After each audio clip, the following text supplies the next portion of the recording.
हम स्पेक्ट्रोस्कोपी में origin of band spectra के बारे में पढ़ेंगे।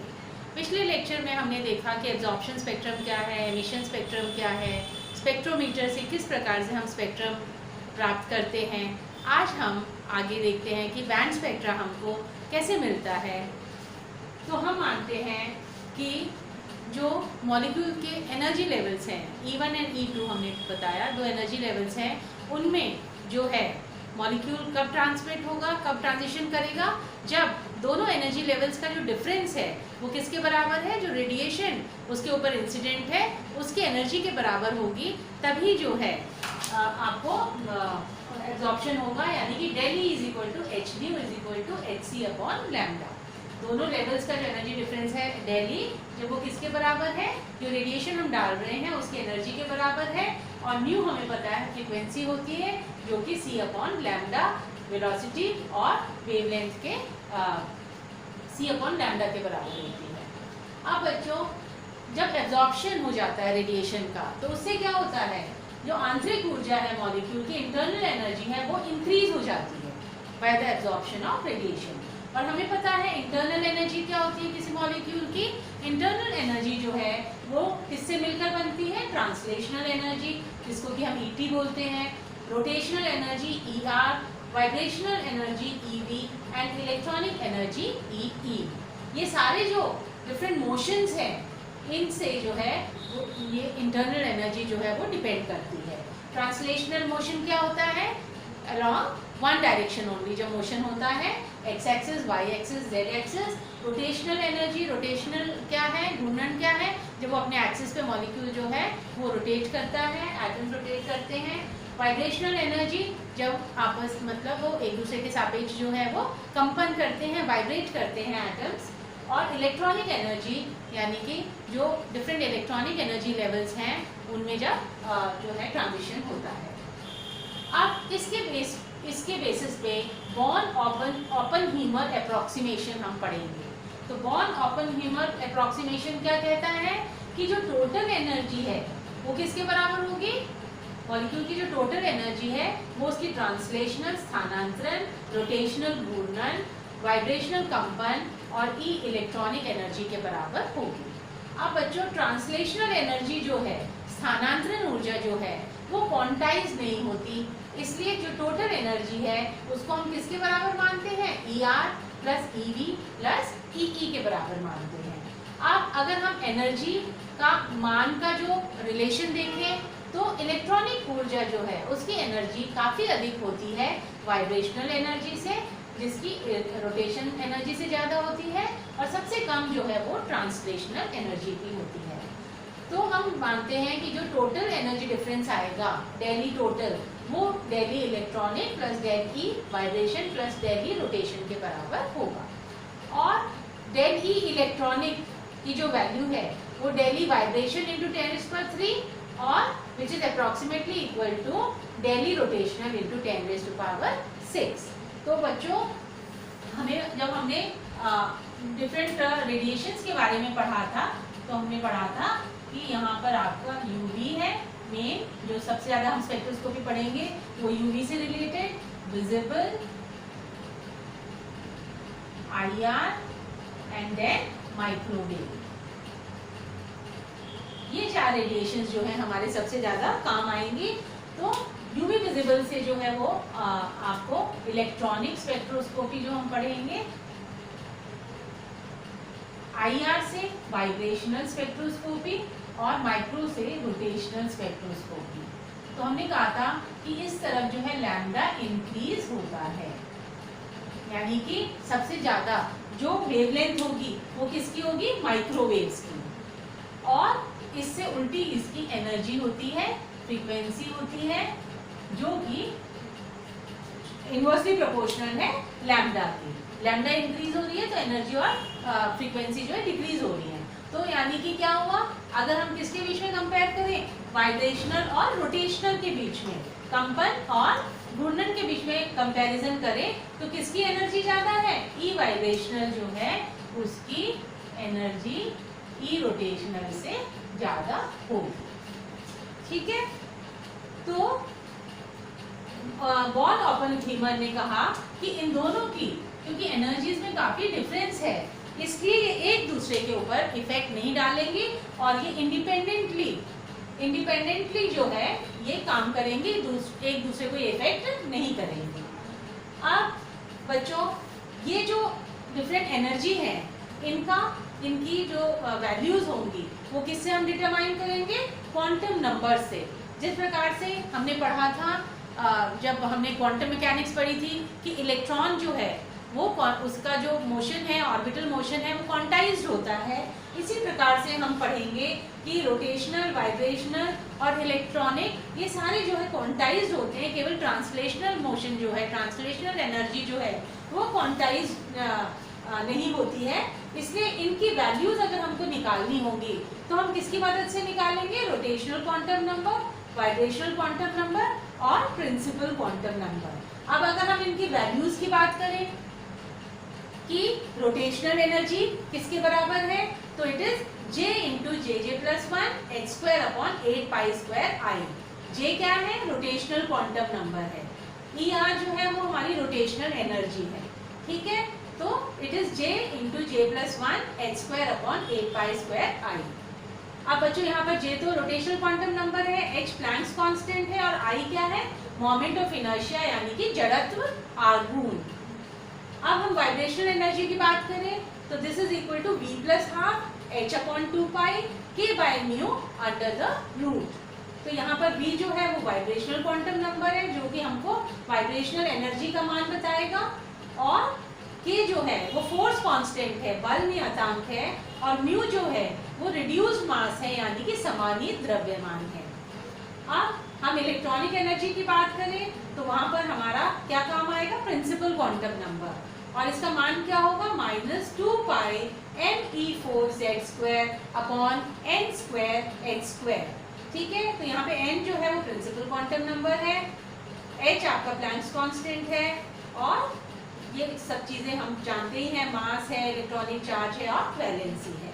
तो इस प्रकार से बच्चों हमने देखा कि डिफरेंट जो मोशंस है उनसे रिलेटेड डिफरेंट एनर्जीज हैं, और इन एनर्जीज को निकालने के लिए हमें क्वांटम नंबर्स की मदद लेनी पड़ेगी, और जिनकी मदद से हम ये एनर्जी लेवल्स निकाल सकते हैं।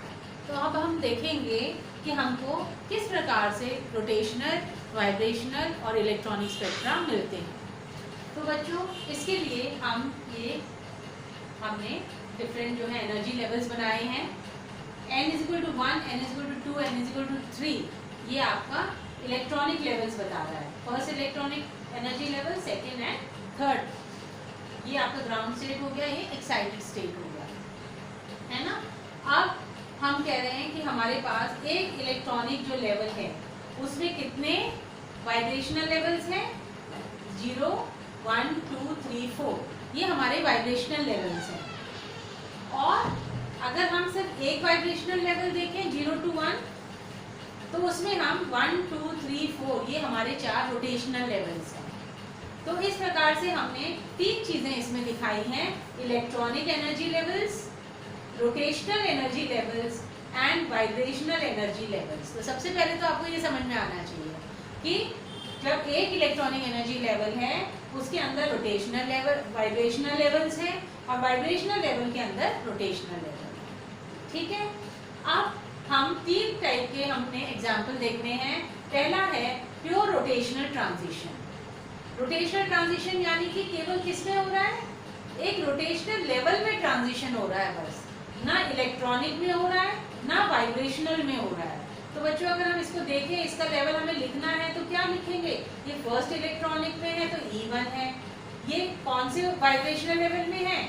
2 में है, और कौन से रोटेशनल में है? 3 में, और इसका ट्रांजिशन क्या हो रहा है? 3 to 4 हो रहा है, तो यहाँ पे E1, μ2 और J4, तो ये आपका J3 to J4 जो है ट्रांजिशन है, ये हमारा प्योर रोटेशनल ट्रांजिशन है।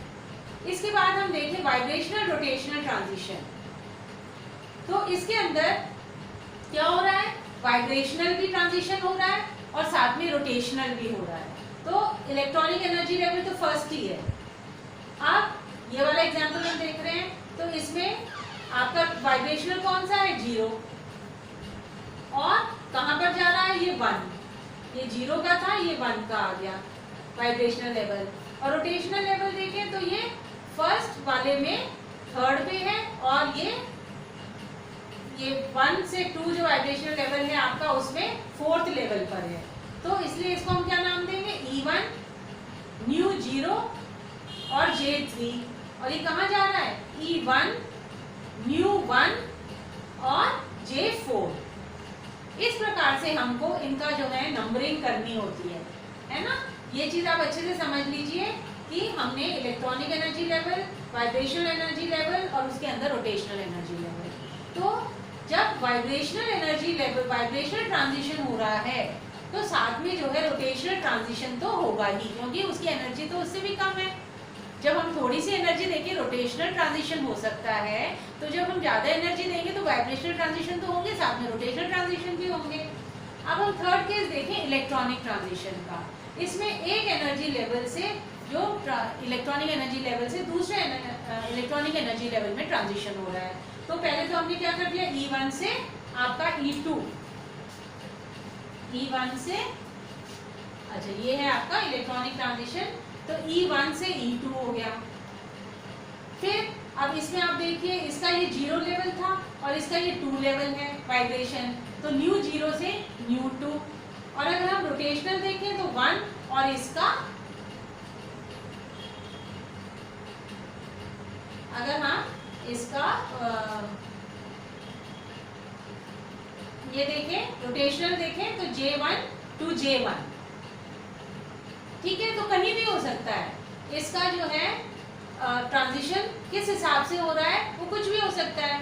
E1 to E2 तो इलेक्ट्रॉनिक एनर्जी लेवल दिखा रहा है, ν0 से ν2 हमने दिखाया है, ν0 से ν2, इट कैन बी ν0 से ν1 भी हो सकता है, जिस जो हम एनर्जी मिल रही है उसको जिस हिसाब से ट्रांजिशन होंगे। और इसी प्रकार से रोटेशनल में भी यहाँ पर हमने क्या दिखाया है, J1 से J1, इट में भी अदरवाइज कि J1 से J2 हो सकता है, J2 से J3 हो सकता है।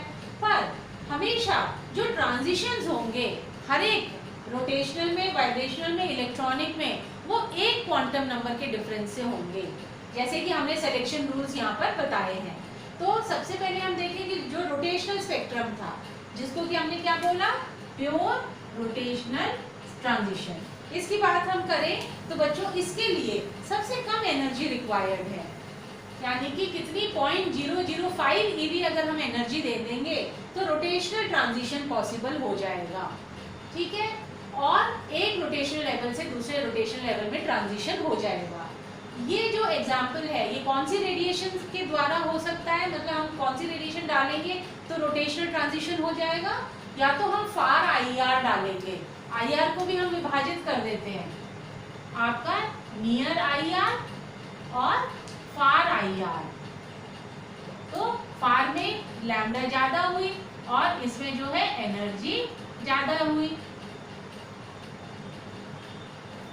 नियर जो IR है उसमें एनर्जी जो है ज्यादा है, और हम तो कितनी दे रहे हैं, बहुत कम एनर्जी दे रहे हैं, यानी कि हमारा कौन सा रीजन है, फार IR रीजन है, या जिसको कि हम माइक्रोवेव सूक्ष्म तरंगे भी बोलते हैं। तो इसको हम बेटा प्योर रोटेशनल स्पेक्ट्रा बोलेंगे, जिसमें केवल रोटेशनल एनर्जी लेवल्स में ही ट्रांजिशन होगा, ठीक है। और इसमें हमको लाइन स्पेक्ट्रम मिलेगा। और अगर हम इसका सिलेक्शन रूल बोले क्या है, तो वो del J = ±1, यानी कि आपका 3 to 4, 2 to 3, 1 to 2 एक के डिफरेंस में होगा, ये हमारा सिलेक्शन रूल कहता है। अब अगर हम सेकंड केस देखें, वाइब्रेशनल रोटेशनल स्पेक्ट्रा वाला, तो इसमें जो ऊर्जा रिक्वायर्ड है एनर्जी, वो 0.1 eV एनर्जी रिक्वायर्ड है। इतनी एनर्जी मिल जाएगी तो एक वाइब्रेशनल लेवल से दूसरे वाइब्रेशनल लेवल में ट्रांजिशन पॉसिबल है। इसलिए ये प्योर नहीं होगा, ये जो स्पेक्ट्रा होगा ये वाइब्रेशनल रोटेशनल स्पेक्ट्रा होगा, ठीक है। यानी कि वाइब्रेशनल तो होगा, साथ में रोटेशनल एनर्जी लेवल्स में भी ट्रांजिशन होगा, इसलिए हम इसको वाइब्रेशनल रोटेशनल स्पेक्ट्रम बोलेंगे। और ये आपका कौन सा है, ये IR रीजन जो है वो इसको देगा, एक तरह से मतलब नियर IR रीजन में हमको ये मिलेगा। इसका जो सिलेक्शन रूल है वो क्या है, del V = ±1 तथा del J = ±1। यानी कि वही आपका प्लस या -1, या तो J3 से J आपका वाइब्रेशन है तो V1 से V2 या V2 से V1। अगर एब्जॉर्प्शन स्पेक्ट्रम है तो प्लस होगा, एमिशन स्पेक्ट्रम होगा तो माइनस होगा, और साथ में रोटेशनल तो होगा ही, तो उसमें